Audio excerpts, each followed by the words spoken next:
Hey guys, welcome to Storytime with Jester. Today I'm going to be reading from my personal novel, Book of Prophecies, starting in chapter 4, picking up from where I left off last time.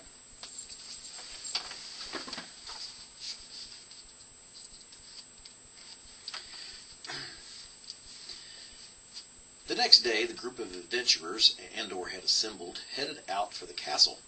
Although Eric's target was a temple farther east, Andor convinced him it would be wise to first test the group's mettle at these closer ruins.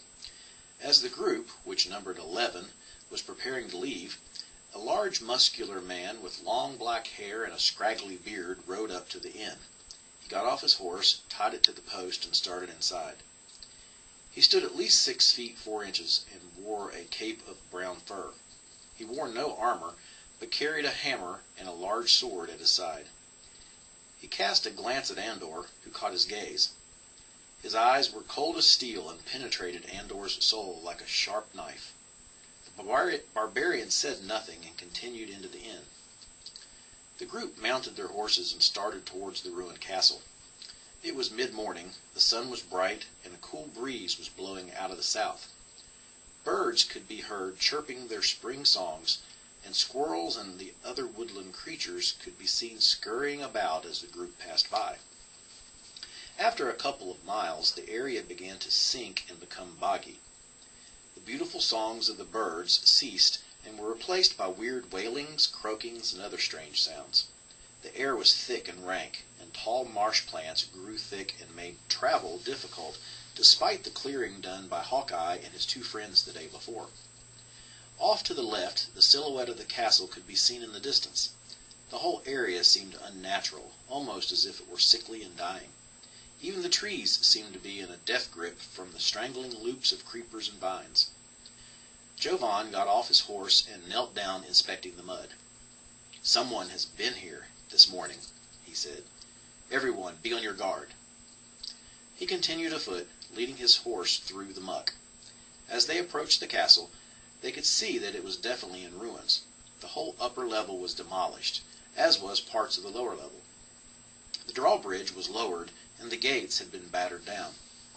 The group dismounted and staked the reins to the ground, as there weren't anywhere to securely tie them otherwise. They drew their weapons and advanced cautiously over the fallen drawbridge. The room they entered was quite large. There was a tower immediately to the left, and a huge staircase was in the far right corner. "Spread out, everyone," Eric said, "and be on your guard." Jovan was searching the floor and found a set of footprints in the dirt. "Someone is here," he said. "Their tracks lead up those stairs." Slowly the group made their way to the stairs, keeping a watch behind them and making sure no arrows came from the arrow slits that were all along the wall. The doors at the top of the stairs had also been battered down at one time. Someone was definitely there, as burning torches were in the sconces at either end of this room. It had apparently once been a great audience chamber, as there were tattered banners and tapestries on the walls, and what had been richly appointed furniture was in a shambles on the floor. Now leaves and dust covered the floor, and cobwebs were everywhere. Most of the group had entered the room when a door in the far right corner opened, and out walked 6 men dressed in leather armor and carrying weapons of various types. They were not aware that the group was present, as they appeared quite surprised to see them standing there. After their initial reaction, a loud voice from inside the room yelled, "You idiots! Don't just stand there! Kill them!" At that, the brigands attacked. One fired off his crossbow, drew his sword, and charged. The arrow struck Devon in the arm, and he grimaced in pain. Another threw his javelin, which glanced off Eric's armor and stuck harmlessly in the battered door. A third lowered his halberd and set himself for anyone attempting to charge the door, while the remaining 3 attacked with swords. Hawkeye and Jovan shot off a volley of arrows, 2 striking the charging crossbowman, dropping him instantly. Eric, Marikai, Ulrich, the nomad's friend, and Merrick, the other one who bested them at cards, stepped up to meet the oncoming swordsman, while Andor pulled Devon aside to tend to his wound. The gnome from the shop and the nomad flanked the brigands, the nomad distracting the man guarding the door while the little gnome attempted to sneak up from behind. Xavier, backing away from the fight as he was not equipped for a melee, was struck in the back with an arrow. His body collapsed to the ground in a limp heap. 2 more crossbowmen stepped over him as one fired his arrow at Andor while the other reloaded. The arrow penetrated Andor's leg and he went down to one knee. "Behind us!" warned Andor. At that, Devon charged the reloading crossbowman. His 2-handed sword gripped tightly as he ignored the pain in his arm. With 2 swift strokes, the assailants fell to his blade. Meanwhile, the nomad and gnome had succeeded in their attempt at the halberdsman. The brigand thrust his halberd at the nomad, who in turn blocked it with his staff, while the sneaky gnome slipped up from behind and stabbed him in the back. With the guard taken care of, the 2 of them entered the room from where the brigands had come from. The nomad was met with a spear in the chest, thrown by the man whose voice commanded the brigands to attack. The nomad let out a scream as he fell to the ground dead. As the man started to move toward the little gnome, Eric and Ulrich came through the door and stood beside their little comrade. "Surrender your sword," commanded Eric.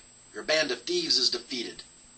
As he spoke, Merrick, Hawkeye, and Jovan rushed into the room. Hawkeye and Jovan trained their bows on the brigand leader as they awaited his next move. Obviously heavily outnumbered, he laid down his sword. "Zeppelin," Eric said, speaking to the gnome, "tie him up." Zeppelin found some rope and did just that. Then, as Eric started questioning him, Zeppelin, Merrick, and Ulrich searched the dead bodies and the room's contents. Outside the room, Andor was tending the wounds of the injured. "Xavier is still alive!" he exclaimed. He started chanting and praying over Xavier's body. He pressed his hands onto the wound and continued chanting for a minute. Then he pulled some herbs out of his pocket and applied them to Xavier's wound and bandaged him up. "That should do for a while," Andor said. He then went back to tending to Devon's and his own wounds. Eric brought the brigand out where Andor and the others were. "Xavier's alive, but hurt pretty bad," Andor said. "He'll need some rest and more medical attention. Seeing that we now have a prisoner, I would suggest that we go back to Henwick." "No way!" Zeppelin protested. "I'm staying and looking around some more. I noticed some doors down these 2 passages," referring to the ones on the north and east walls.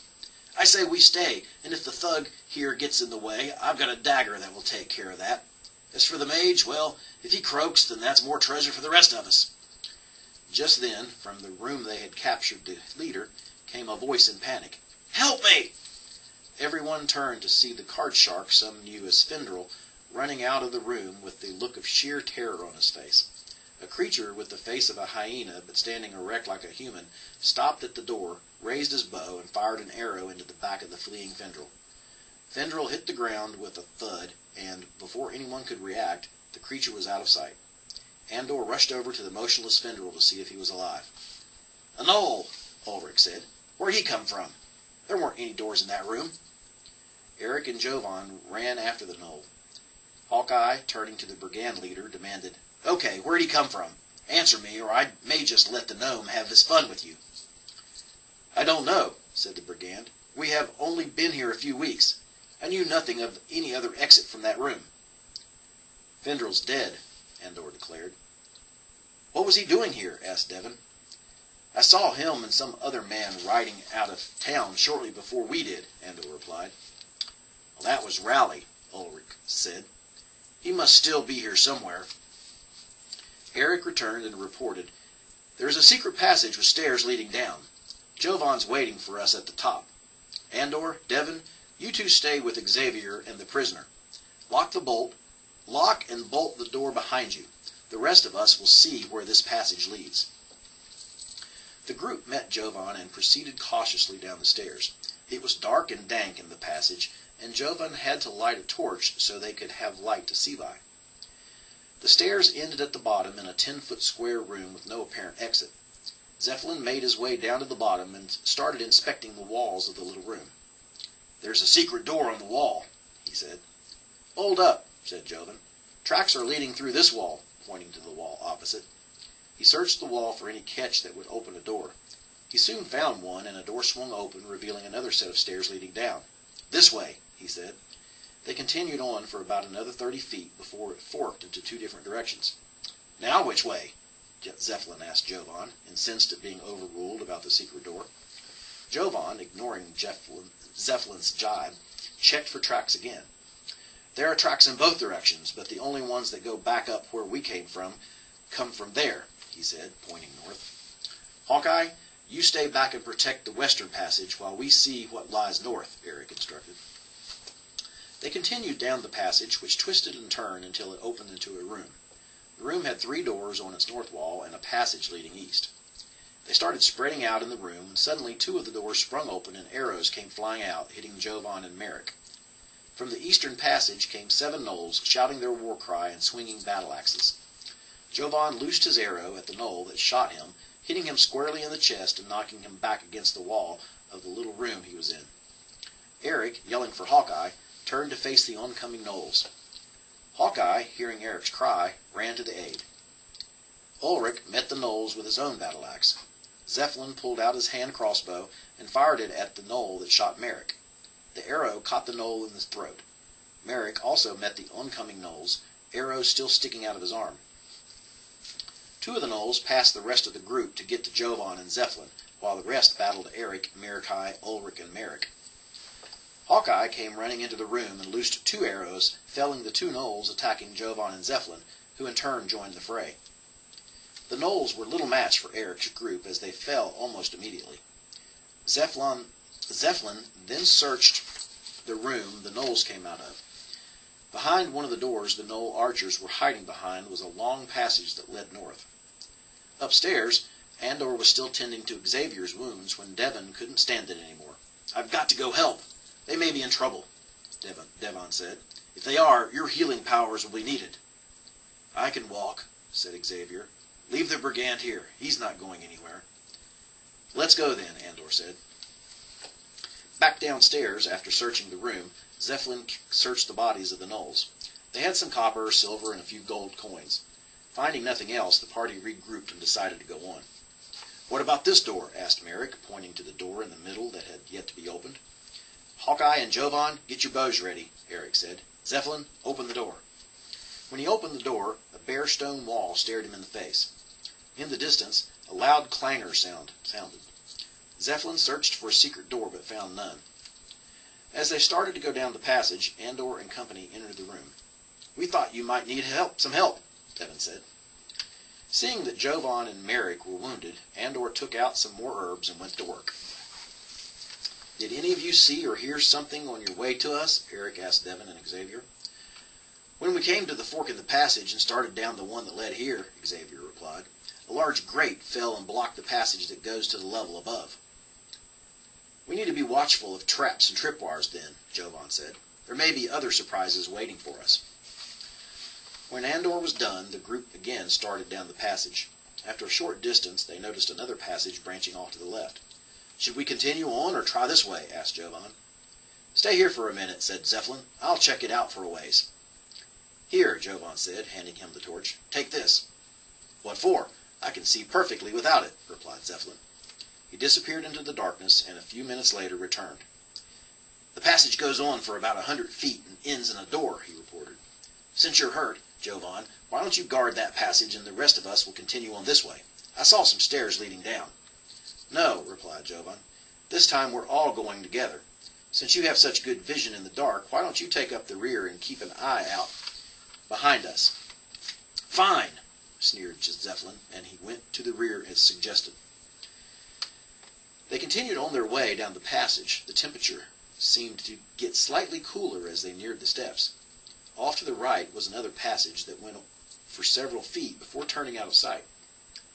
"Let's go this way," Eric suggested, pointing to the new passage, "before we get too far and get cut off from any escape, should the need arise." "Wait," Jovan said. "There are tracks leading down the stairs where there are none down this passage. We will continue on." They slowly navigated the stairs, and as they reached the bottom, Jovan noticed something off in the distance. "I think I see a body," Jovan reported. "Be at the ready in case it's a trap," he warned. What they saw as they neared was Rowley laying in a pool of blood, 2 arrows in his back. He was stripped of all possessions save the clothes he wore. Off to his right was a small cavern with a pool. All around it was litter and bones. The party searched around the cavern and came up with nothing.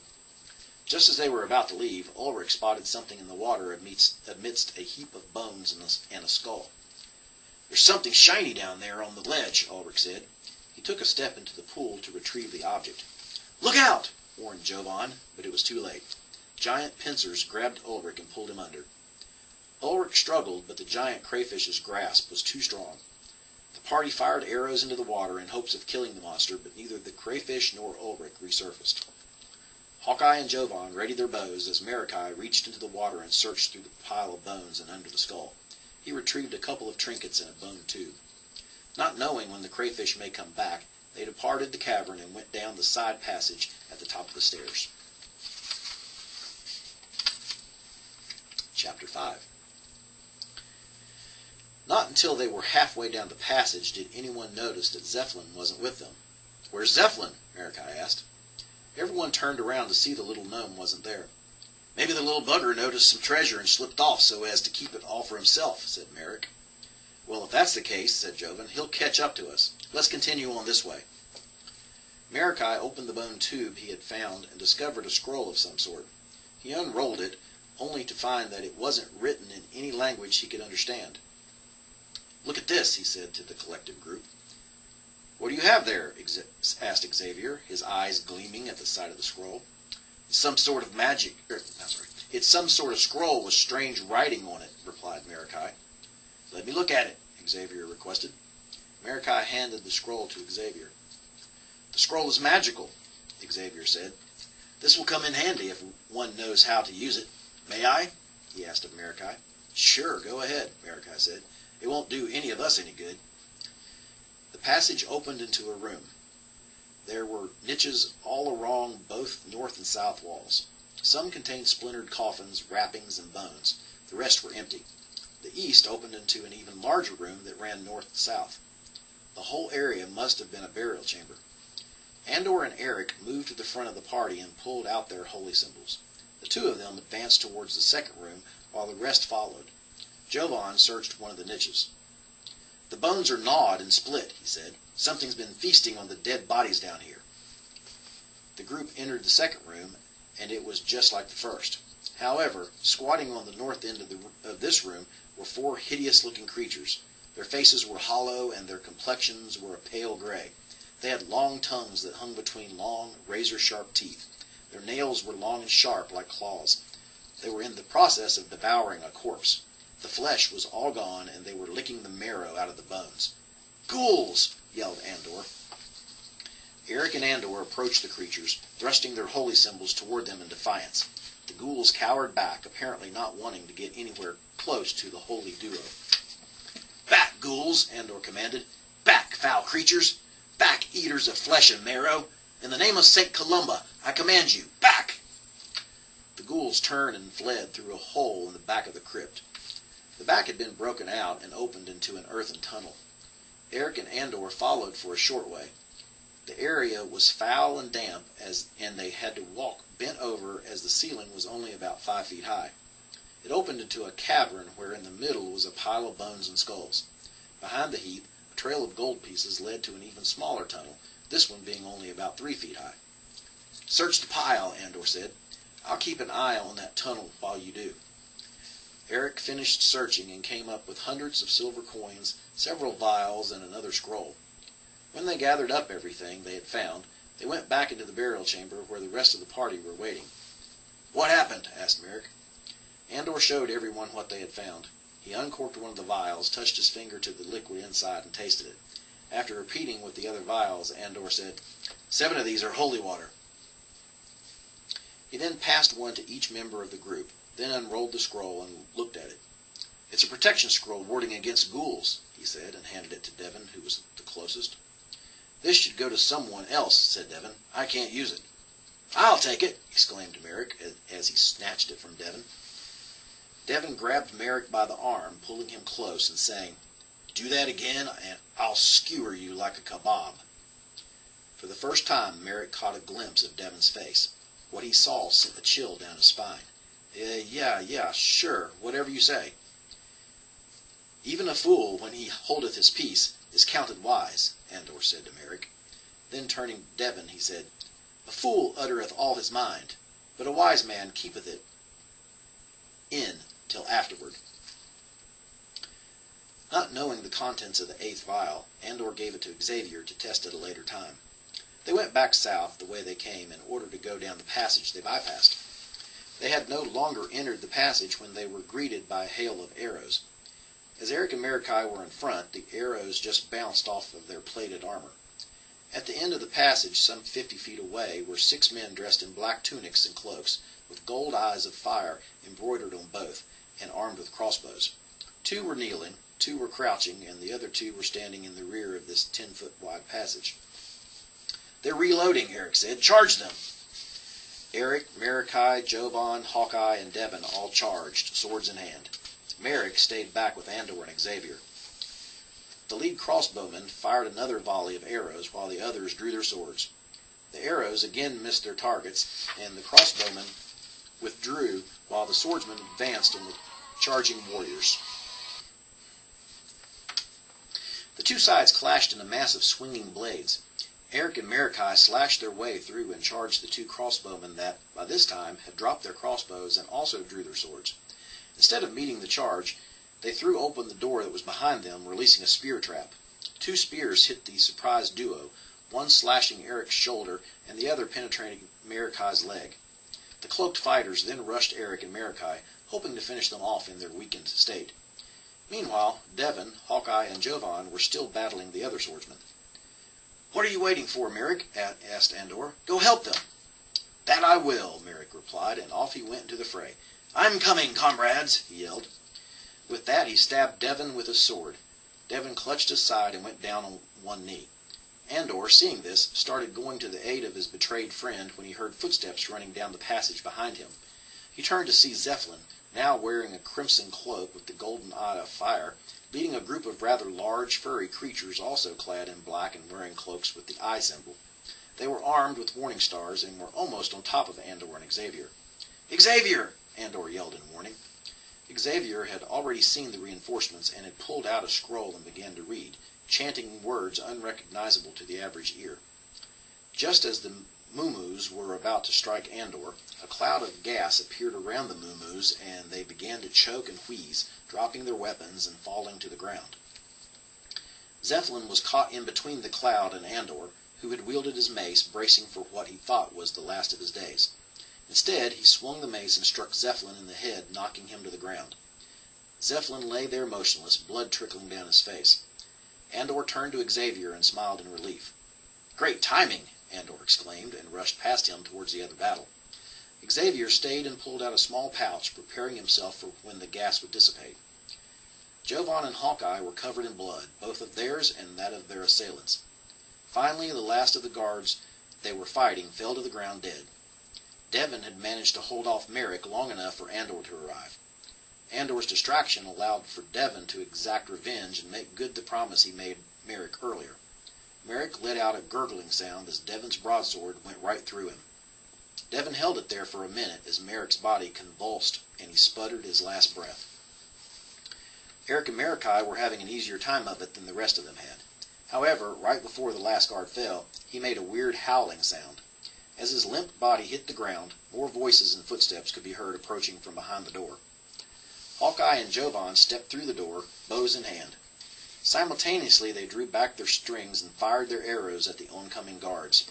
Both found their marks as the lead attackers clutched their chests and fell to the ground. As they started to notch another pair of arrows, Eric and the rest stepped through the door. Seeing this, the guards halted and hastily retreated back around the corner. The passage ran about 80 feet south and then turned east. It was lit by many torches and sconces all along both walls. Another passage went west from where the party was. It too was lit as far as they could see. The group as a whole was hurting pretty bad. Jovan and Hawkeye had gashes everywhere. Eric's shoulder was bleeding badly, as was Marakai's leg. Xavier was still suffering from the arrow he received earlier. Devon was the worst, though. The unexpected attack from Merrick nearly killed him. He was bleeding profusely. Andor was the only one without any damage. He quickly went to work on Devon, once again chanting and pressing the wound with his hands. Once he was done with Devon, he did what he could for the others, not wanting to give the guards time to regroup. When he was finished, they started up the corridor. Devon's wounds had closed up and healed from the power of Andor's god. The others were bandaged enough to proceed. Xavier stayed behind to take care of the moo-moos once the gas cleared. As they neared the corner, 6 guards jumped out and attacked them with swords, diving into battle with Eric's group. When it seemed as if Eric and his comrades were gaining the upper hand, they suddenly shifted, pivoting around to the rear. Once turned, the guards employed the rest of their strategy. From behind the party came 7 more guards, thus completing the trap. The gas cloud finally dissipated. Before the moo-moos could fully recover, Xavier launched another spell, this time one of his own. Waving his hands in the air while letting sand granules to escape his grasp, he muttered strange words, releasing his spell. The moo-moos, who were just regaining their balance and faculties, fell to the ground once more. As Xavier turned toward where his friends had gone, he noticed the body of Zeppelin had disappeared. He went over to Merrick and searched his body. Hidden under his tunic was the golden eye of fire symbol. He discovered a scroll and found a pouch filled with gold. He turned his attention to the sleeping moo-moos. He pulled out his dagger and one by one cut their throats. After all were dead, he searched their bodies. He managed to find close to 100 gold pieces and also a silver necklace. He then went down the passage to see what aid he could offer his friends. When he arrived at the site of the battle, Eric and company weren't faring too well. 3 guards lay dead on the ground while the rest continued to hack and slash at his comrades. He noticed that standing in the background of the scene was a man dressed in black robes, wearing the golden eye of fire and a headpiece that had white horns. An evil sneer was on his face as he watched the guards battle Eric's group. He wielded a mace in his left hand and a staff in his right. Standing beside him was a warrior wearing black plate mail armor and carrying a shield bearing the eye symbol. In his other hand he held a large sword. Although Eric's entire group was still alive, they were all bleeding heavily. All did not look well. Xavier was out of spells that could do any good. He felt so helpless as he watched his comrades slowly dying. Footsteps came running up behind Xavier. He turned, dagger in hand, and saw a large man dressed in nothing save a loincloth, knee-high boots, and a brown fur cape rushing his way. The newcomer carried a midnight blue shield in one hand and a huge warhammer in the other. Xavier prepared himself for the battle of his life when the barbarian spoke. "Out of my way, little man," the barbarian commanded. Seeing that the man meant him no harm, Xavier gladly stepped aside. The barbarian rushed past Xavier and busted into the battle swinging his hammer. Immediately, 2 of the guards fell to the ground. Another broke off his attack of Devon and rushed the barbarian. Just as quickly he went flying against the wall, being propelled through the air by the crushing blow he received under his jaw. The barbarian smashed his way through the guards and stood before the pair that, up to this time, had been spectators. The armored man stepped forward, guarding his liege. Eric's group found new strength in the presence of the barbarian. With a swing of his broadsword, Devon caught his foe in the stomach, doubling him over. Hawkeye and Jovan, standing back to back, simultaneously stepped aside, letting their attackers skewer each other as they both missed their targets. Marikai, having lost his sword, ducked out of the way of a blade, pulled 2 daggers out of his cross strap, and let them fly. Both caught his attackers in the chest as he wheeled around, picked up his sword, and braced himself for another attack. Andor clubbed another with his mace, and Eric dispatched the last 2 with his sword. The barbarian hurled his hammer at the leader, leaped into the air, hurdled the armored man, and landed between him and his liege. The hammer struck its target in the chest, knocking him back against the wall. The barbarian drew his sword and blocked the attack of the armored man. The 2 went at it in a flurry of glinting swords and the sound of metal striking metal. The leader recovered from the attack and started chanting. The barbarian let out a yell and clutched his eyes. The armored man paused and smiled. He raised his sword in an attempt to finish the blinded barbarian, when the barbarian thrust his sword into the chest of the armored man. 2 arrows left the bows of Hawkeye and Jovan and streaked toward the leader. They hit him, but ricocheted off of armor that had been concealed by his robes. He again started chanting, but before he could get his spell off, the barbarian, listening to his voice, made a blind swing with his sword and decapitated the evil priest. The headless body crumpled to the ground, his staff and mace dropping beside him. The barbarian got to his feet and faced the group, waving a sword in front of himself, challenging any who would try and attack him in his blinded condition.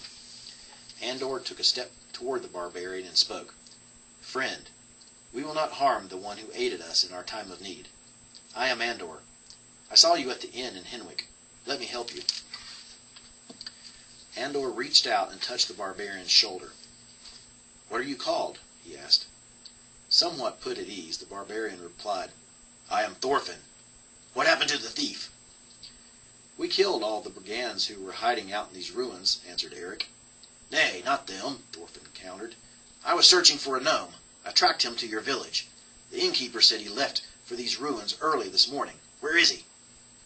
"He came here with us," Eric replied, "but—" "So you are friends with the one I seek," Thorfinn interrupted, readying his sword again. "Easy, friend," Andor soothed. "The one you seek is dead. We were no friends of his, just companions to these ruins. In fact, we are all strangers to the other for but a few days now. Take heart. We mean no harm to you for their sake." Once again the barbarian relaxed somewhat to Andor's words. Xavier thought about telling them of Zephelin's disappearance, but quickly thought better of it. Marikai started searching the area in case there were anyone else to harm them. When he was satisfied that there was not, he returned to the group. They rested there for a while before searching the bodies in the evil priest's chamber. The latter was lavishly furnished. It contained thick rugs, wall hangings, tapestries, soft chairs, a couch, and cushions. Scented smoke filled the room from a brazier in the center. Wines, liquor, and sweetmeats were everywhere. Silver serving pieces and goblets, and jewelry worth thousands of gold were found in this chamber. Xavier had all the armor and weapons and other non-identifiable objects put in a pile on the floor. He closed his eyes and began uttering his arcane language. Soon, several objects in the pile began to glow a pale blue. In all, there were 3 objects that Xavier identified as being magical in nature. These included the evil priest's armor, staff, and a strange-looking band that he wore on his arm. Andor also found a scroll which had several clerical spells inscribed upon it, including one that cured blindness. Andor used it to release Thorfinn of his newfound condition. In gratitude for him basically saving the group from destruction, Thorfinn was offered the armor in recompense. He declined, saying it would constrict his freedom of movement. It was then agreed that Andor should get it, along with the other 2 items. The group gathered up the rest of what they found and made their way back out. "Wait," Thorfinn said. "There's another way." He led them down the other passage, which began to slant gradually upwards. A slight breeze could be felt.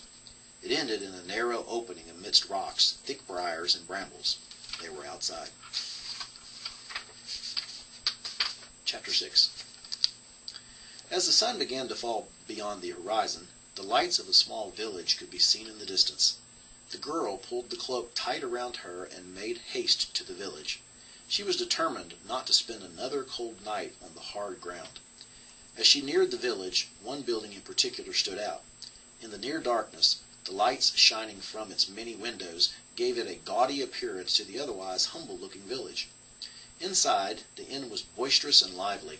The innkeeper had just finished tapping another keg of ale and was quickly emptying its contents to appease the enormous thirst of his many patrons. It was easy to see that he was somewhat overwhelmed, seemingly working by himself to take care of those seeking solace from a hard day at work. The girl made her way through the throng of revelers and up to the bar. She patiently waited for the innkeeper to regain his wits and acknowledged her presence.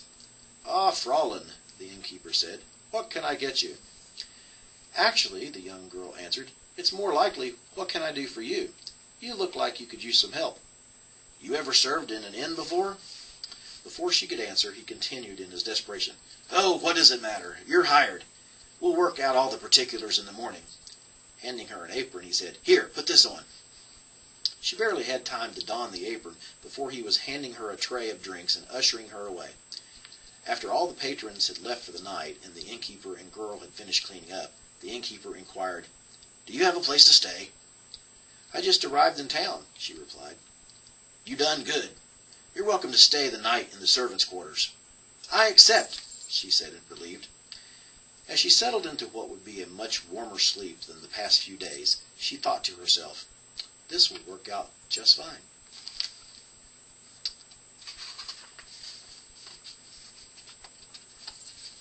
that is where we are going to stop for this evening's reading of the Book of Prophecies. I hope you enjoyed the continuing saga.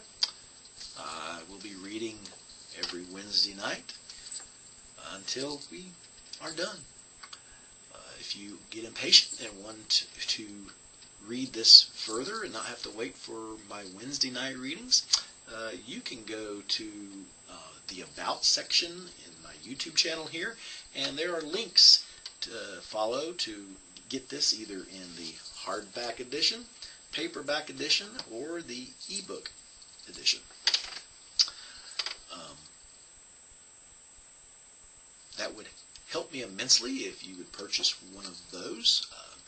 It will help not only support this channel, but it will also help in all of the other endeavors that I am involved in, as far as writing my second novel, which has characters that are also from this novel, and all of the content that I put up here on the YouTube channel. So, until next time, and as always, see you soon.